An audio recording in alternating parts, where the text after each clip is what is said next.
Salut tout le monde.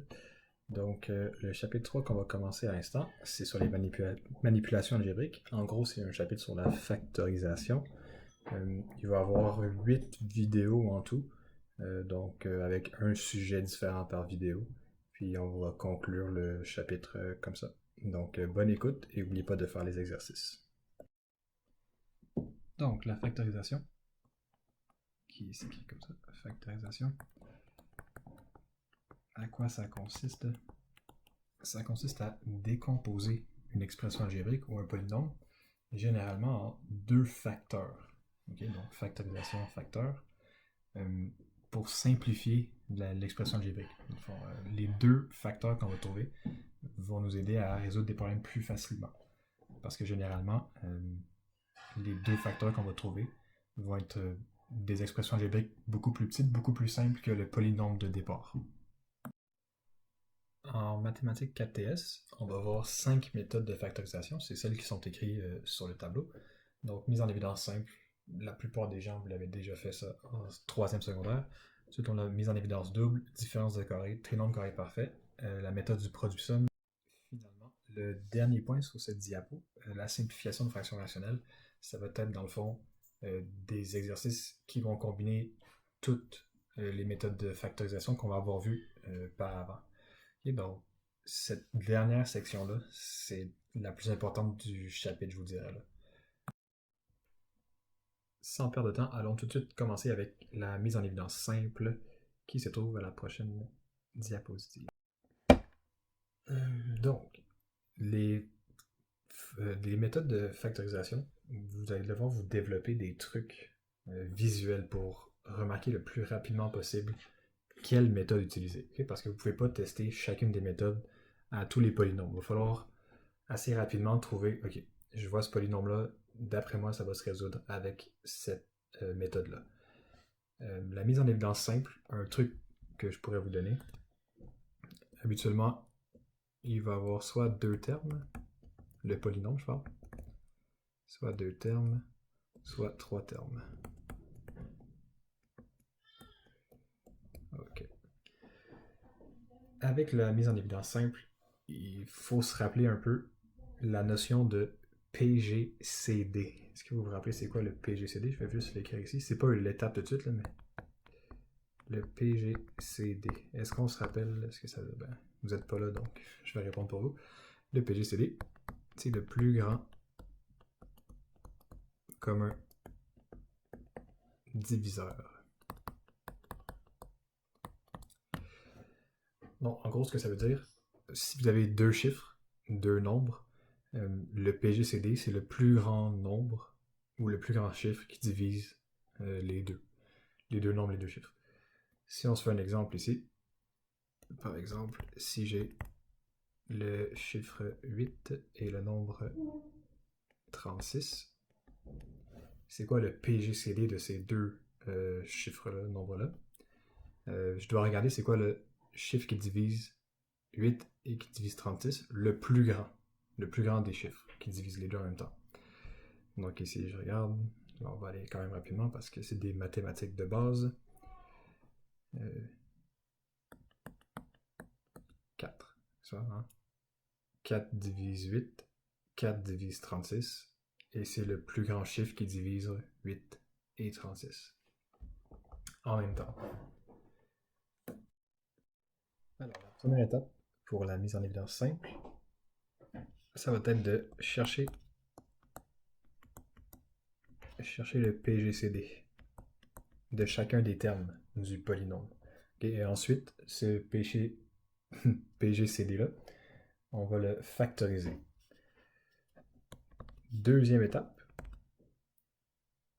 on va chercher les variables communes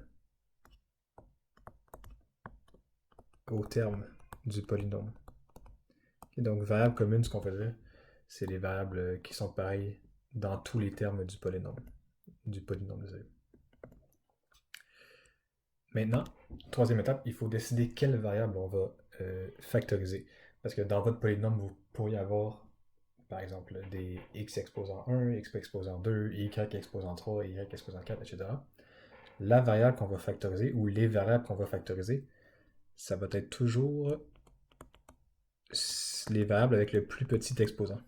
Donc, factoriser les variables communes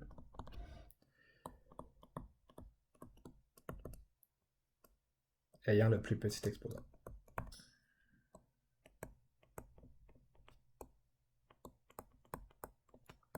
Quatrième étape,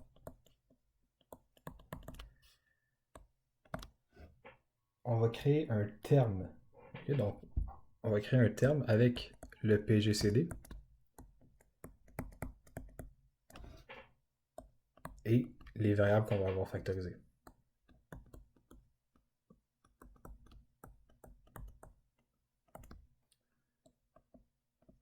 Donc ça va être notre facteur commun, okay, qu'on va factoriser, qui va être dans notre réponse finale à la fin.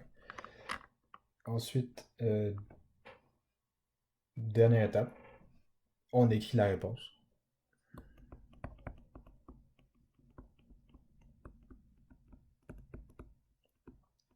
La réponse finale, habituellement, c'est un monôme, donc un polynôme avec un terme, ben pas une expression algébrique avec un terme, qu'on va multiplier par un binôme.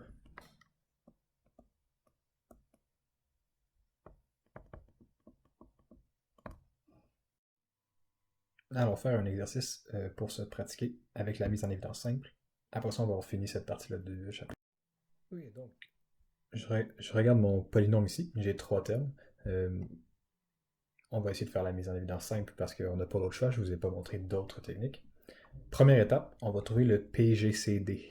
Okay, donc, on se rappelle PGCD, le plus grand commun diviseur. Le plus grand commun diviseur des trois termes. Et ça, c'est tout le temps par rapport au coefficient. Okay? Le coefficient, vous savez, c'est quoi? C'est le chiffre ou le nombre qui se trouve devant les variables. Donc, je regarde ici. J'ai 72, 18 et 36. Je cherche c'est quoi le plus grand nombre qui divise ces trois nombres-là. Et ici, ça tombe bien, c'est 18.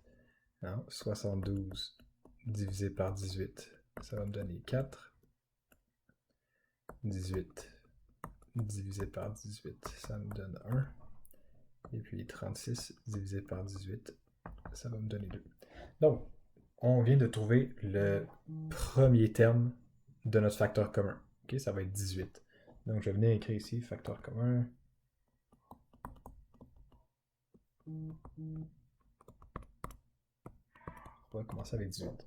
Ensuite, ce qu'on a dit, il faut regarder les variables communes entre les trois termes. On regarde ici, mon premier terme, il y a AB, mon deuxième terme, il y a ABC, mon troisième terme, il y a AB. Donc, si je regarde les trois termes, les variables qu'ils ont en commun, c'est AB. Le deuxième terme a un C, mais on ne l'occupe pas ici parce qu'il n'est pas dans les deux autres termes. Okay, on s'occupe seulement des variables qui sont exactement dans tous les termes de notre polynôme. Donc ici, on va rajouter dans mon facteur commun A et B. Maintenant, par contre, il faut décider quelle variable on va factoriser. Parce que là, si vous remarquez, les variables ont des exposants différents. Comme j'ai dit à la diapositive précédente, on factorise toujours la variable qui a le plus petit exposant. Donc là, je regarde mes trois termes. Le premier terme, j'ai A3. Deuxième terme, j'ai A2. Troisième terme, j'ai A4. Donc, c'est quoi le plus petit exposant? C'est le A exposant 2. Donc, je vais factoriser A à la 2. Maintenant, pour le B, j'ai B à la 4, B à la 2, B à la 2. C'est quoi le plus petit exposant des B? C'est B à la 2. Et voilà, j'ai fini le plus difficile de la mise en évidence simple. J'ai mon facteur commun. Maintenant, ce qu'il me reste à faire, c'est de factoriser ce facteur commun-là de mon polynôme ici. Comment on fait ça? Ben, on prend le facteur commun, puis on va venir le diviser à chacun des trois termes. Okay? Là, moi, je vous dis, je vais le faire quand même assez vite parce qu'on n'a pas beaucoup de temps, qu'il faut accélérer. Donc, la réponse finale,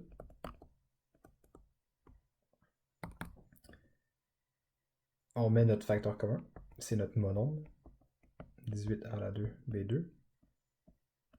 On va le multiplier par la réponse qu'on va avoir trouvée en divisant chacun des termes avec le facteur commun. Donc, on va y aller de même. 72 divisé par 18, ça va me donner 4. A à la 3 divisé par A à la 2, ça donne A exposant 1, vous vous souvenez, quand on divise des variables ensemble, on soustrait les exposants. Hein? Ça fait peut-être pas trop longtemps que vous avez fait ça, mais il faut se le rappeler. B à la 4 divisé par B à la 2, ça donne B à la 2. Ensuite, je mets le plus. 18 divisé par 18, ça me donne 1, je ne le mets pas. A à la 2 divisé par A à la 2, ça donne 1, je ne le mets pas. B à la 2 divisé par B à la 2, ça donne 1, je ne le mets pas. Il me reste donc C à la 2. Finalement, 36 divisé par 18, ça donne 2. A à la 4 divisé par A à la 2, ça donne A à la 2. B à la 2 divisé par B à la 2, ça donne 1. Il n'y en a plus. Voilà ma réponse finale. Je sais que la diapositive précédente, j'avais dit que la réponse était un monombre multiplié par un binôme. Ça, c'est si on avait eu une expression algébrique avec deux termes. Ici, on a trois termes, donc c'est un monombre multiplié par un trinombre. 1, 2, 3. Et ça ne change pas grand-chose là.